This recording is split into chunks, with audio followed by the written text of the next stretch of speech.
More, we're joined from Jerusalem by Avi Melamed, founder and CEO of Inside the Middle East, Intelligence Perspectives and Geopolitical Intelligence Analyst. And Avi, thanks for coming on. Well, let's look at these comments that I-24 News has coming out of Saudi Arabia, close to the royal family, that's saying that they don't want to see a change in the Israeli government.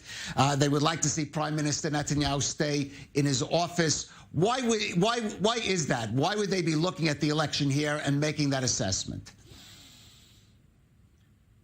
Calev, hi, good evening. Thank you for having me. The Saudis are facing two major challenges today. One is the Iranian challenge and the security challenges that comes along with that. And the other challenge is that they have a growing concern regarding the Biden administration. As of now, the Saudis are yet not panicked with the Biden administration, but there are some reason for them to be concerned about it. So when they are looking around, in the end of the day, they view Israel as a very valuable partner for both ends.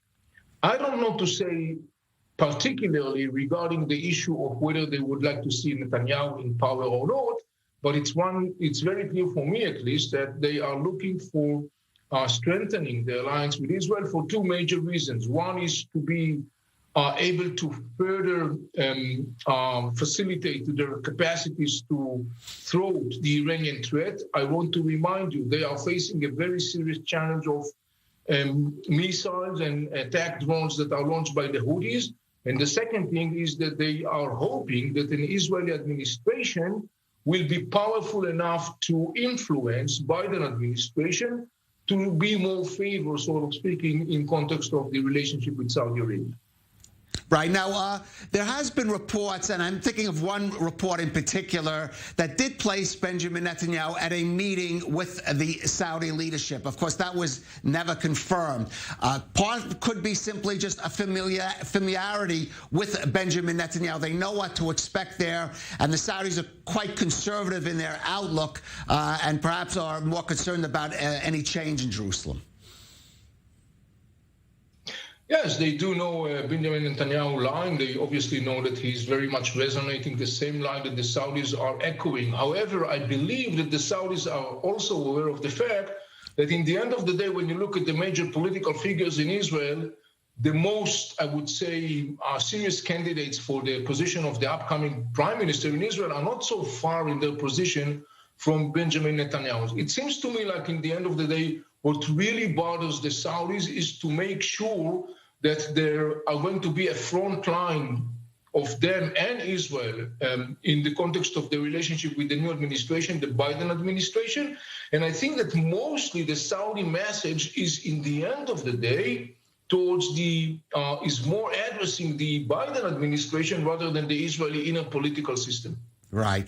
Now, Avi, stay with us because Iranian authorities, we've been talking about Iran, did respond today to another of our scoops this week on I-24 News, and that is that Israel is in discussions with the UAE, Bahrain, and Saudi Arabia to form a special security arrangement or a mutual defense alliance, in part to counter the Iranian threat. Now, the former Iranian defense minister and commander of the Quds Force in the Islamic Revolutionary Guard Corps, Major General Ahmed Wahidi, commented, quote, "This Zionist entity seeks to find refuge in other countries to provide it with assistance in confronting Iran. Saudi Arabia, the Emirates, and Bahrain are among those countries. Of course, they do not possess the capabilities and ability to confront Iran." Well, that's a kind of dismissive tone you would kind of expect from Iran. But how much maybe genuine concern is there behind that in Iran over the possibility of some kind of security alliance or pact or however you want it, cooperation between Israel and its new partners in the Gulf?